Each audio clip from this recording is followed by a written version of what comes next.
හරි සුබ දවසක් පුතේ අද 20 වෙනිදා 20 වෙනිදා දෙවනි මාසේ 20 වෙනිදා දාපු ගාන හදන්න තමයි යන්නේ. හරි වැඩි කතා නැතුව ගානට යන්න. වාර්ෂික තක්සේරු වටිනාකම 84000යි. හරි තක්සේරු වටිනාකම 84000යි. හරි ඌ ව්‍යාපාරික ස්ථානයක් මගින් එම ප්‍රදේශයේ පරිපාලන ආයතනය කාර්තුවකට ඒ කියන්නේ කාර්තුවකට ගන්නවා රුපියල් 1050. එක කාර්තුවකට 1050. හරි. ප්‍රෝමිලක්කම් එකකින් අහනවා එම පරිපාලන ආයතනය වසරකට එම ප්‍රදේශයේ ගොඩනැගිල්ලකින් අය කරන බදු ප්‍රතිශතය තමයි අහන්නේ. ඒ ප්‍රතිශතය වාර්ෂිකනේ අහන්නේ. ඒතර මේ කාර්තුවකට අවුරුද්දට කාර්තු 4යි. එහෙනම් අවුරුද්දට වරි ගණන් බලා ගන්න කාර්තුවකට ගන්න ගාන 4ෙන් ගුණ කරනවා. එතකොට එන්නේ බිඳුවයි දෙකක් ඉතුරුයි කියදෙන්න බිඳුවයි දෙකක් ඉතුරුයි දෙක මෙතෙන් දැම්මා 4යි 4200. අවුරුද්දට වරි ගණන් ගන්නවා 4200. මේ 4200 අය කරන්නේ තක්සේරු වටිනාකම 84000ක් වෙන එකට. අපි ප්‍රතිශතයනේ අහන්නේ 84000කට 4200යි නම් ප්‍රතිශතයක් නිසා ගුණ කරනවා 100ෙන්. දැන් මොකද වෙන්නේ? බිංදු දෙකට බිංදු දෙකක් කැපෙනවා, එක බිංදුවකට එක බිංදුවක් කැපෙනවා. හරි 42යි 84යි. 42ට 1යි 84ට 2යි. 10 දෙකෙන් බෙදෙනවා. ඒ කියන්නේ 100ට 5යි වාර්ෂික වරිපනම් ප්‍රතිශතය 100ට 5යි.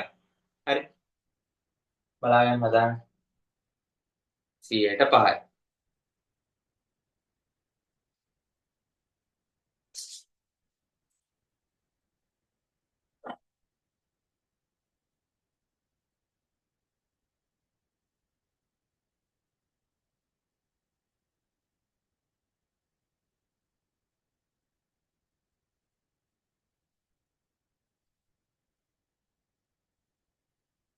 right එතකොට වාර්ෂික වරිපනම් ප්‍රතිශතය 100ට 5යි.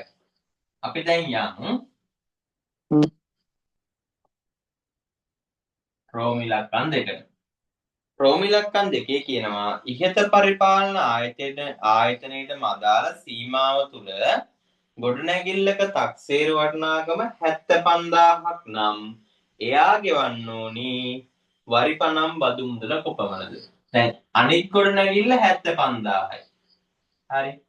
අපි ප්‍රතිශතය හොයාගත්ත 100ට 5යි. හරි. එහෙනම් එයා ගෙවන්න ඕනි ගාන හොයන්න මොකද කරන්නේ? බිංදු දෙකට බිංදු දෙක කැපෙනවා 750 ඒවා 5. 750 5න් ගුණ කරා නම් හරි. මේ රෝමිලක්කම් දෙක. හරි 5ට බිංදුවයි 5 සරක් 5 25යි දෙකක් ඉතුරුයි 5 සරක් 4 35යි 2යි 37යි. එතකොට රුපියල් 3750ක් තමයි ගෙවන්න ඕනි රුපියල් 75000ක් වටින ගොඩනැගිල්ලක් තියෙන කෙනා. රජයේ නව බදු ප්‍රතිපත්ති හේතුවෙන් පරිපාලන ආයතනය තම වාර්ෂික බදු මුදල තවත් 100ට 3කින් වැඩි කරලා. ඒ කියන්නේ 100ට 5 තිබ්බ එක 3කින් වැඩි කරනවා කියන්නේ තව 100ට 3ක් එකතු වෙනවා. ඒ කියන්නේ 100ට 8යි. අලුත් ප්‍රතිශතය 100ට 8යි. හරි. දෙකෙහි ගොඩනැගිල්ල. ඒ කියන්නේ අර 75000ක් වෙච්ච ගොඩනැගිල්ල රුපියල් 96000කට වැඩි වුණා නම් ගොඩනැගිල්ලේ හිමිකරුට ගෙවීමට සිදුවන නව බදු මුදල්. හරි. ඒ කියන්නේ අලුත් කියන්නේ අර දෙවෙනි එකේ තිබ්බ 75000 ගොඩනැගිල්ලෙම දැන් වටිනාකම 96000යි. හරි. දැන් වටිනාකම 96000යි. දැන් වටිනාකම 96000යි. අලුත් බදු ප්‍රතිශතය 100ට 8යි. හරි. අර පහ තිබ්බ එක 3ක් වැඩිලා 8 ආවා. දැන් ආයෙත් බිංදුවකට බිංදුවයි බිංදුවකට බිංදුවයි. 960 ඒවා 8. හරි. 8ෙන් ගුණ කරා නම් හරි. 8 වරක් බිංදුව බිංදුවයි 8 වරක් 6 48න් 8 දැම්මා 4ක් ඉතුරුයි 9 වරක් 8 වරක් 9 72යි 4යි 76යි. එහෙනම් රුපියල් 7680ක් තමා අලුතෙන් 108 වුණාම නැත්නම් 103ක් වැඩි වුණාම ගෙවන්න ඕනේ. හරි. මේක තමයි උත්තරේ. හරි 7660යි. අපි දැන් බලමු B කොටසේකේ මිනිස් දින ගාණක් තියෙන්නේ. ගොඩනැගිල්ලක් සදා නිම කරන්න මිනිස්සු 20කට දින 30ක් ගත වෙනවා. ඇස්තමේන්තුවක්. හරි. මිනිස්සු දින හැදෙනවා මිනිස් දින. හරි. මිනිස්සු 20යි. මිනිස්සු 20යි දින 30යි. මිනිස් දින හොයන්න මේ දෙන්න ගුණ කරනවා. දෙවරක් 3 6යි බිංදු 2යි. මිනිස් දින 600ක් යනවා. හරි.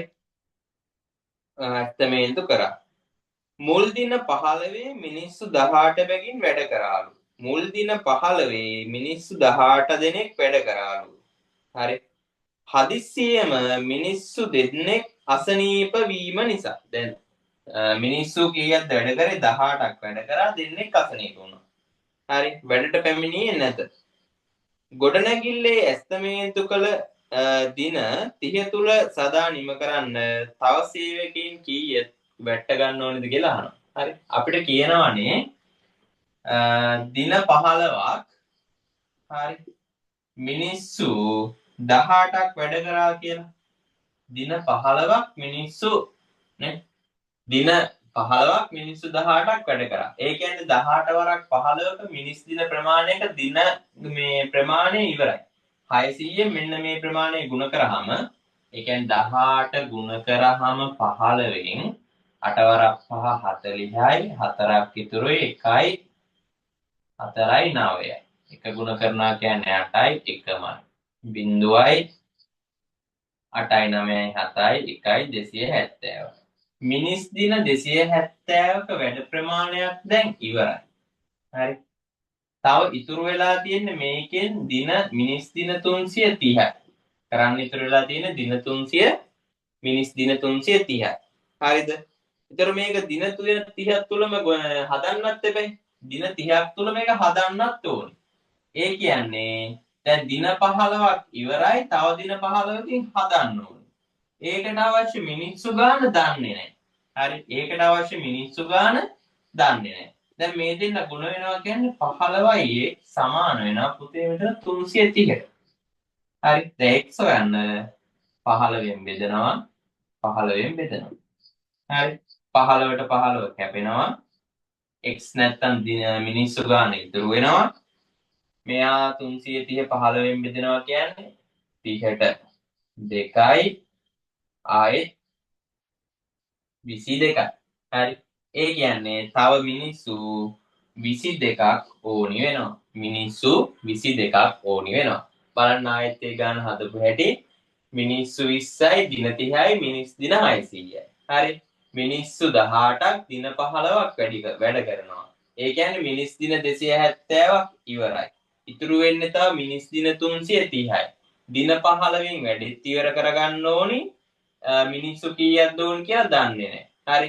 මෙන්න දින 15 දාගත්තා. මේ දෙන්න ගුණ වුණාම 15යි x හැදෙනවා. මෙතන 330ක් ඉතුරු වෙනවා. 330 15න් බෙදපුවාම උත්තරේ එනවා x නැත්තම් මිනිස්සු 22ක් ඕනි වෙනවා අර නියමිත කාලය ඇතුළත වැඩේ ඉවර කරගන්න. හරි. එහෙනම් සියලු දෙනාටම සුබ දවසක් වෙන්න මේ B කොටස ගානේ මේ ගණන් හදන් ඉන්න ඕනි. හරි. එහෙනම් සියලු දෙනාට සුබ දවසක්.